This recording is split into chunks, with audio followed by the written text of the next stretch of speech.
She stood beneath the spotlight, a letter trembling slightly in her hand. "I am not your charity," she said. "I am your legacy."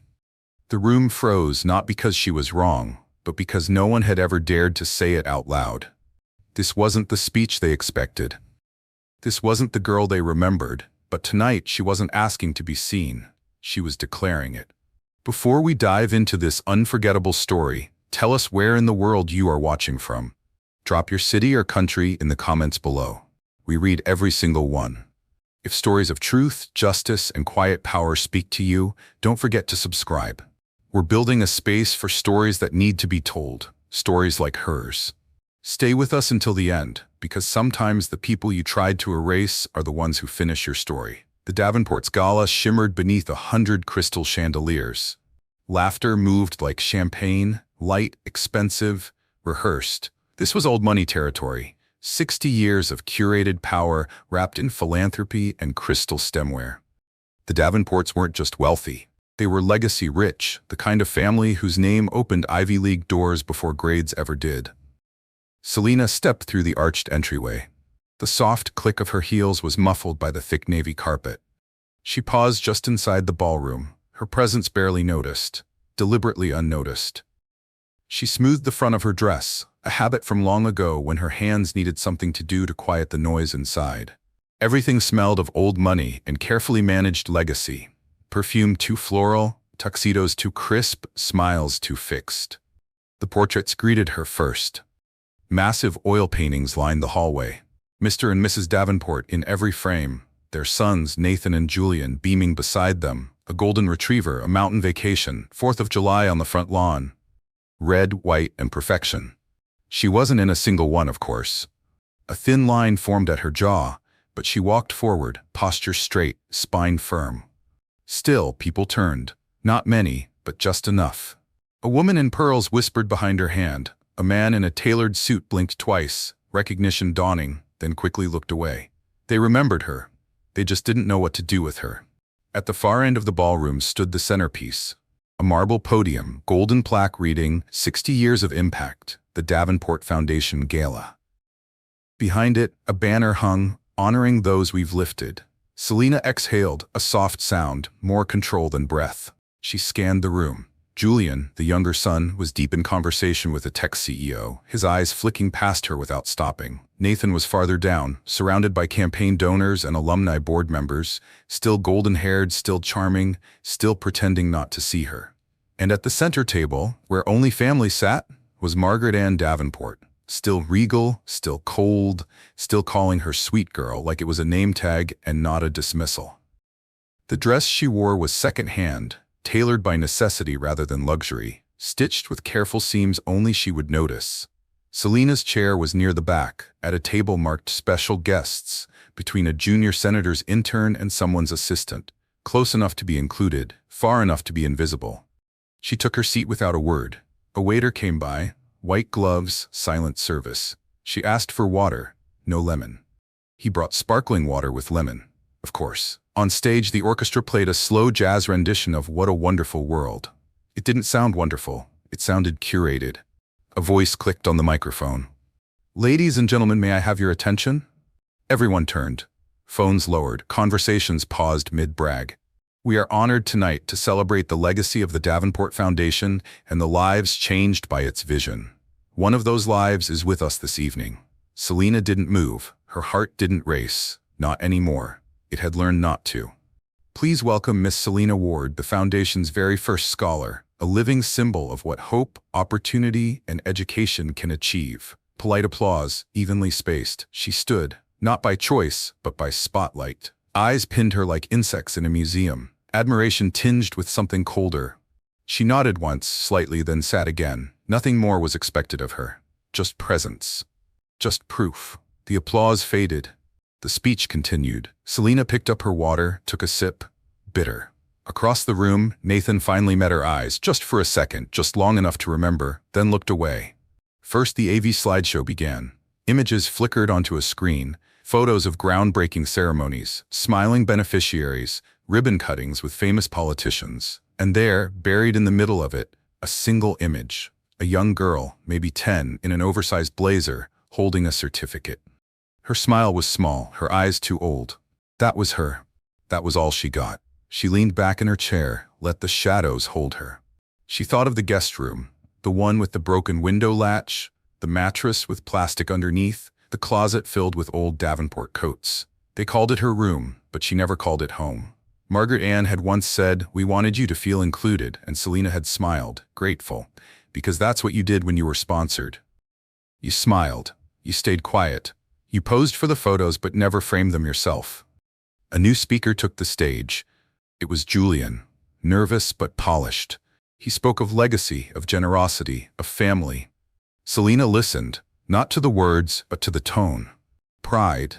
Pride in something that didn't belong to her, that never had. When he said we, he meant them, never her.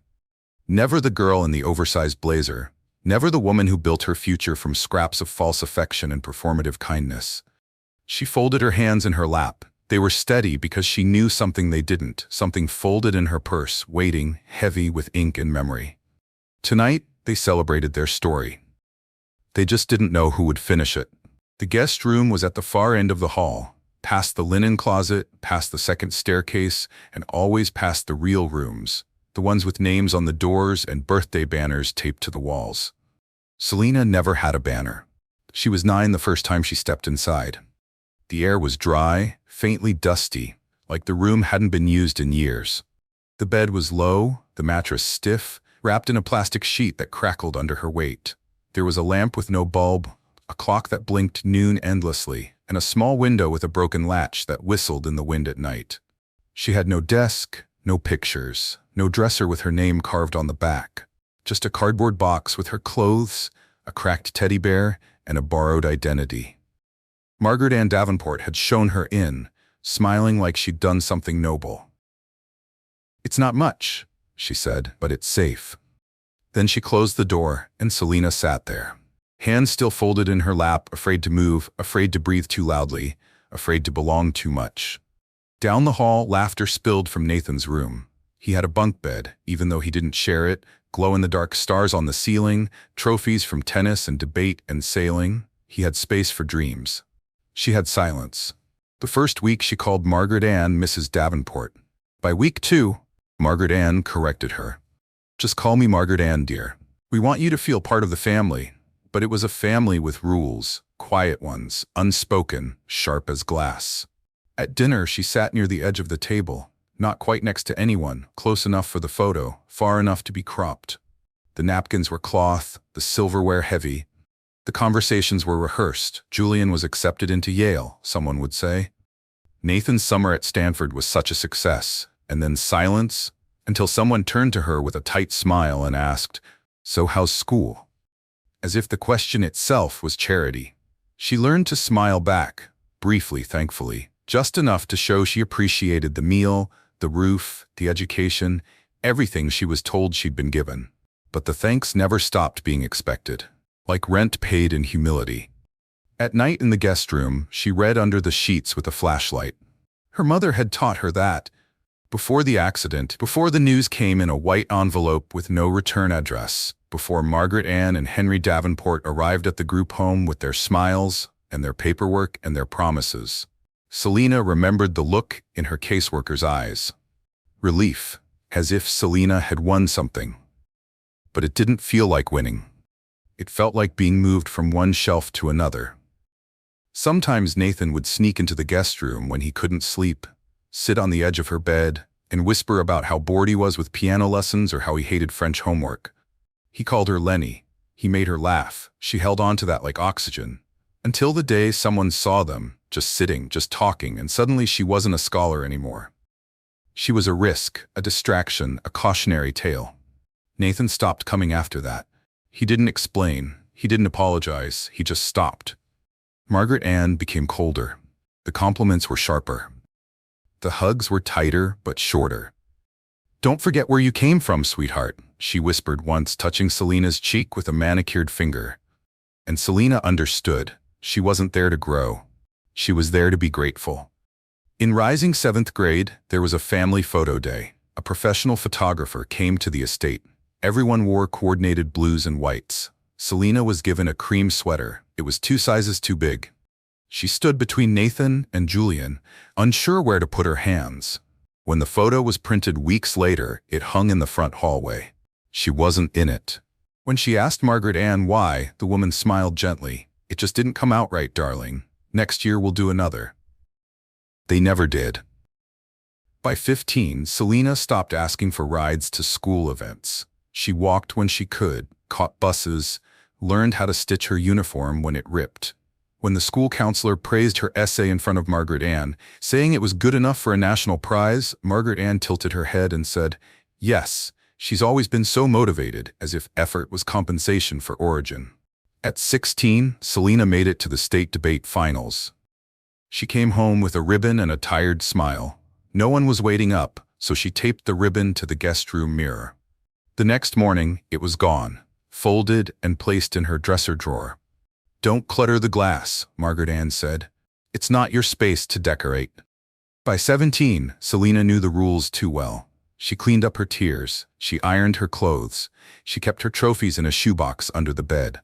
When the acceptance letter to Columbia came, she read it alone on the porch swing. No one clapped, no one hugged her. Margaret Ann just nodded and said, "Well done, dear. We're very proud. You'll make us look good." That was the last straw, disguised as praise. She left 3 weeks later. No goodbye dinner. No framed photo. Just a check written out to her tuition with "Don't waste it" scribbled in the memo, and a cold hug, the kind that breaks ribs from the inside. She took the check, her shoebox of ribbons, and left the guest room key on the counter. No one called after her. No one ever came to visit. She was the girl in the guest room, not family, just furniture. Until tonight. Success, they said, was her redemption, her reward. Proof that everything had been worth it. They wore her like a medal. The Davenports never forgot to mention her name at fundraisers. "Our first scholar," Henry would beam, drink in hand, arm around a senator. Margaret Ann would smile beside him, lips tight, eyes flicking sideways toward Selena like she was a plaque on the wall. There, polished, silent. She was invited to speak at their galas, not too often, just enough. She knew the script by heart. Gratitude, opportunity, resilience, the carefully packaged story of a girl who came from nothing and was given everything. What she was never allowed to say was that everything came with conditions, invisible ones. That the cost of their praise was her silence. Columbia was hard. Not the classes. The pretending. Pretending that she hadn't been shaped by sharp looks and sharper silences. Pretending she didn't know how quickly approval could vanish if she stopped performing. She studied harder than anyone. Graduated early, magna cum laude. Wrote op-eds that got published, landed a prestigious fellowship. They called her inspiring. But when she spoke at panels, the introductions always included the same phrase, "Raised by the Davenport Foundation," like a label stitched into her skin. Selena never corrected them. Not once, because the moment she did, she knew what would happen. The funding would slow, the doors would close, the warmth would turn to frost. So she smiled, she shook hands, she said thank you, and it worked. Until Nathan came back. It was during her second year of law school. She was interning at a nonprofit, running a clinic on housing rights. She hadn't seen him in years, but there he was, at a conference on social equity, standing at the coffee table with his perfect suit and easy grin. "Lenny," he said like no time had passed. She didn't move. He stepped closer. "You look incredible." She didn't reply. He laughed softly, awkwardly. "Still mad at me?" She stared at him, not mad, just tired. Tired of ghosts arriving dressed as memories. He didn't apologize. Not then, not later, but he asked her to dinner. She said yes. She didn't know why. Maybe she wanted to see if anything had changed. Maybe she wanted to believe he regretted letting go. They talked for hours, about childhood, about ambition, about guilt. He called her brilliant, said he read every article she published, said he was proud. And for a moment, just one, she let herself believe he meant it. Until 3 weeks later. They were walking near campus, holding coffee, laughing. A woman from his father's foundation committee passed by. She waved. He waved back. "This is," the woman asked, already guessing, and he hesitated, just a beat too long, then said, "A friend from school.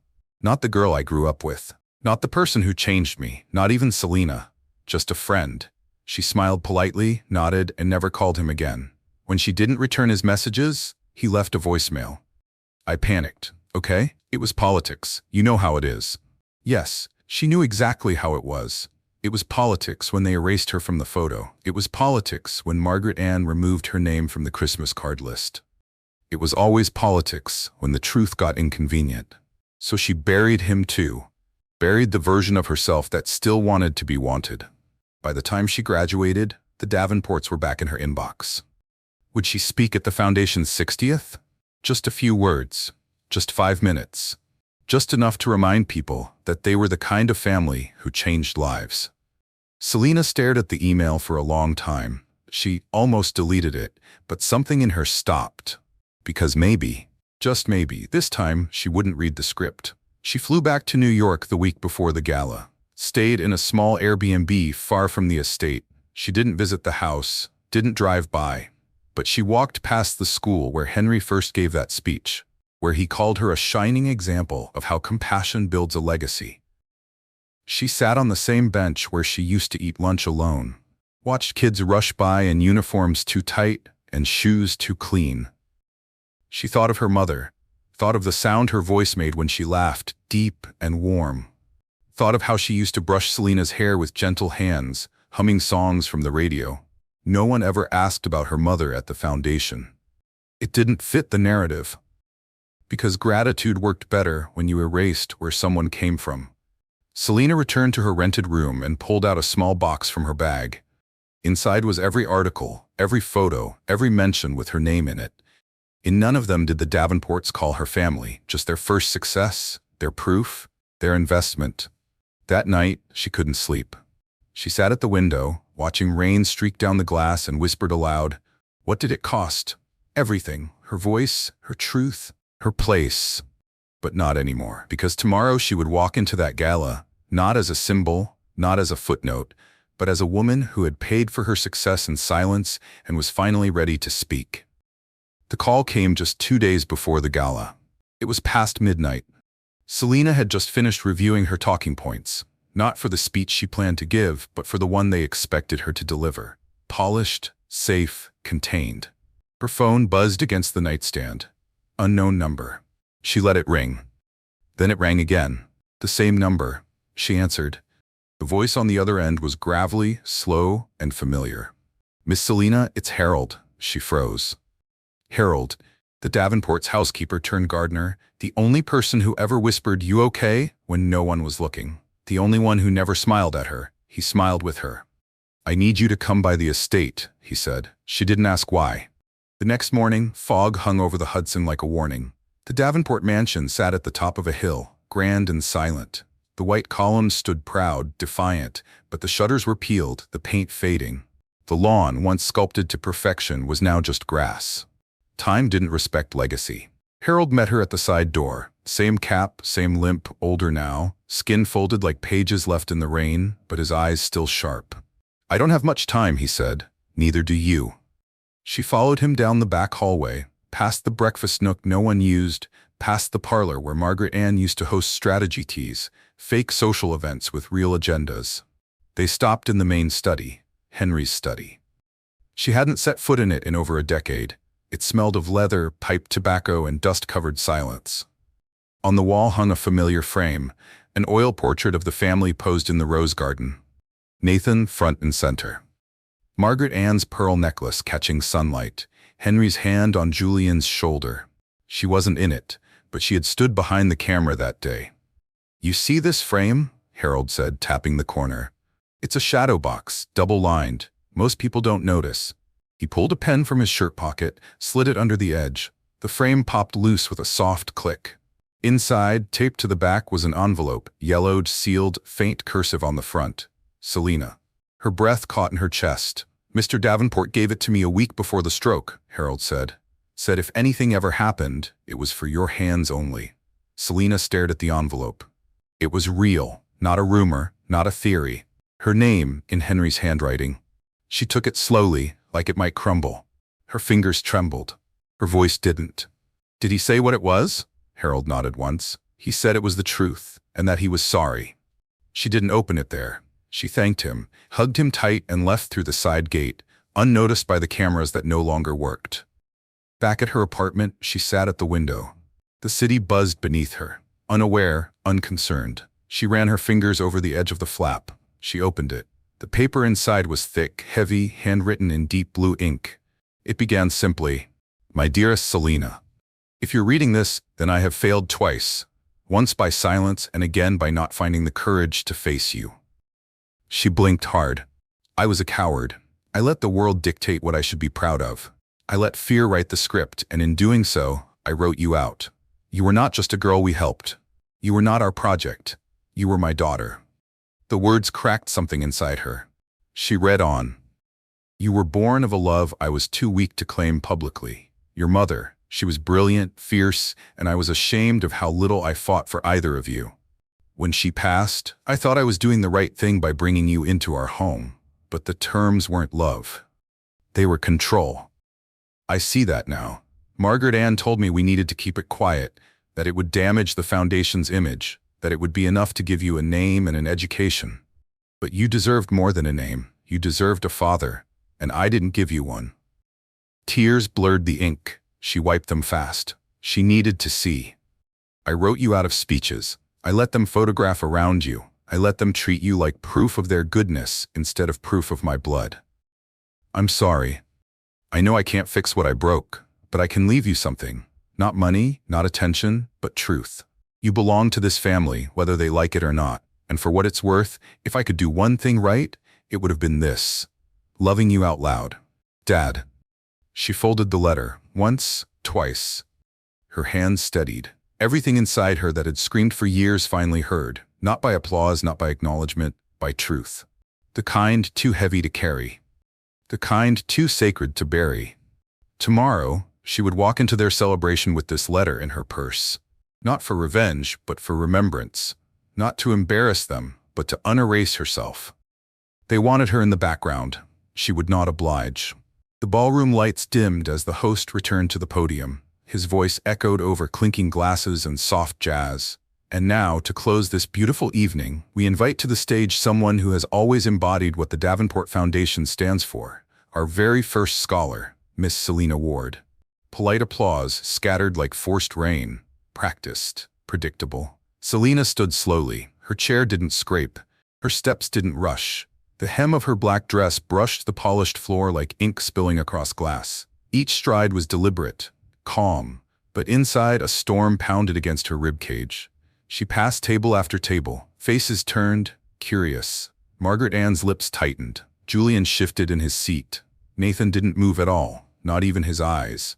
She climbed the stairs to the stage. No one offered a hand. No one expected her to need one. She stood behind the podium. A single spotlight burned down. Her silhouette cut clean against the gold and blue Davenport banner that waved behind her like a flag she never swore allegiance to.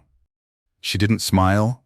She didn't clear her throat. She simply looked at them, all of them, the donors, the dignitaries, the family, and the lie. She placed both hands on the podium, still steady, still hers.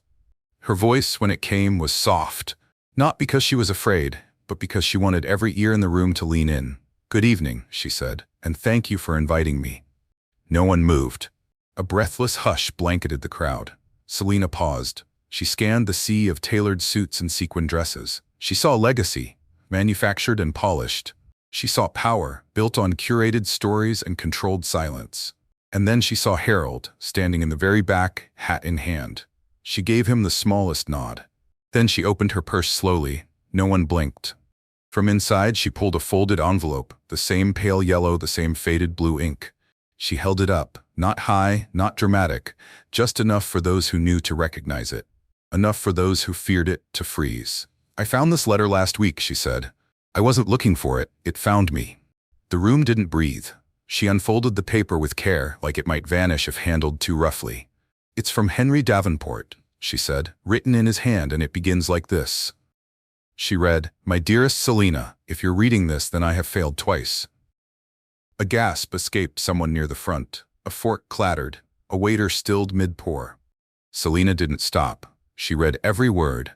Every apology, every confession, every truth they had worked so hard to bury. She didn't stumble, didn't tremble. Her voice grew, not louder but deeper, more rooted, more real. By the time she reached the final lines, "You were not our project. You were my daughter." There was no more pretending. The silence cracked. A woman covered her mouth. Nathan's hand clenched the edge of the table. Margaret Ann's face had gone white. But Selena wasn't watching them. She was seeing her mother, her real mother, in a sun-warmed kitchen, singing to the radio. She brushed her daughter's hair with gentle hands, not because of the image, but because of love. She folded the letter once more, held it, then spoke. Not as a scholar, not as a symbol, but as herself. I was raised in a house that gave me everything but acknowledgement. I was praised publicly but never embraced privately. They called me a success, but only when I was silent. She paused, let the weight settle. They told a story where I was lucky to be here, but they never admitted that I belonged here. And now, for the first time, I speak not as a guest. Her eyes locked on Margaret Ann's, but as a Davenport. The name echoed like thunder in a marble tomb. She stepped back from the podium, not dramatically, just enough. I don't read this for revenge, she said. I read this because stories can't heal if they stay hidden, and because little girls in guest rooms deserve to be remembered. No one clapped. Not yet. No one moved. They weren't ready. The applause would come later, too late, too polite, but now they had to sit in it, the discomfort, the shame, the truth. Selena turned, walked down the stairs. Her heels didn't falter, her head didn't bow. She passed Nathan, his lips parted but no sound came. She passed Margaret Ann, still rigid, cracked porcelain, and she kept walking. Because the letter was read, the silence was broken, and the room was hers now. The air in the ballroom didn't move. It hung thick, stunned, breathless. Selena walked back to her seat through a tunnel of silence. Eyes followed her, wide and unblinking. Forks frozen mid-air, napkins crumpled in fists, champagne left untouched. She passed donors who had praised her, men who once called her the face of hope, women who smiled too wide when cameras were near.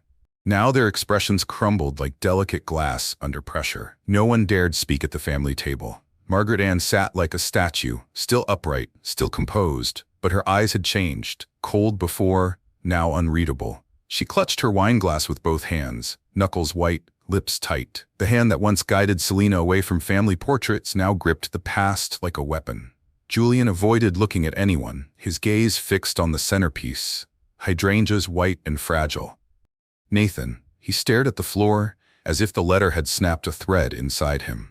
Selena didn't care. She didn't sit back down. She didn't need to. The room was no longer theirs to host. She paused near the back, beside a marble pillar dusted with gold trim. Just enough shadow to rest in, just enough light to still be seen. Harold met her eyes from across the room. He nodded once. That was enough. The MC returned to the stage, voice shaking. We'd like to thank Miss Ward for her moving tribute. A few claps trickled, sparse, uncertain, then stopped. No one knew how to move on. The program stuttered through its final moments. A closing toast, a mention of sponsors. Background jazz swelled again, awkward and misaligned. But Selena wasn't listening. She watched the room shift, slowly, painfully. Conversations restarted, low and strained. Some guests gathered their coats early, avoiding eye contact as they slipped out. Others approached Margaret Ann with cautious glances, as if her reaction would dictate their own. No one came to her, not yet. And still, she felt no shame, only breath. For the first time in years, she could breathe. Outside the ballroom doors, city traffic hummed. Lights from town cars blinked in the valet line. Somewhere, a reporter whispered into a phone. Somewhere, a board member began drafting their exit strategy. But inside, a legacy had cracked and truth poured through like floodlight. Selena turned from the pillar, walked, not rushed, not timid. She moved like someone who had walked this hallway 100 times, but never like this. At the base of the staircase, Margaret Ann stood, blocking her path. Face unreadable, mouth tight. She opened it, paused, then simply said, "You could have handled that privately." Selena didn't flinch. She didn't raise her voice. She didn't fold. "I did," she said, "for 20 years. Margaret Ann's eyes narrowed. "We gave you a future." Selena met her gaze, unwavering. "No, I built it. You gave me rules. I broke them. That's what made me free." They stood like statues, two women on opposite ends of a history written in ink and silence. Margaret Ann stepped aside, not with grace and May, but with defeat, and Selena walked past. As she reached the exit, Nathan called out, softly, hesitantly. "Lenny." She stopped, didn't turn, just waited. He stepped forward, His voice was quieter than she remembered. I didn't know. Selena turned finally, her eyes locked with his. You didn't ask, and that was the truth. He never asked what it was like to be left out of photos, to be the girl with no nameplate, to be his secret. His silence. She held his stare for a moment longer, then turned again.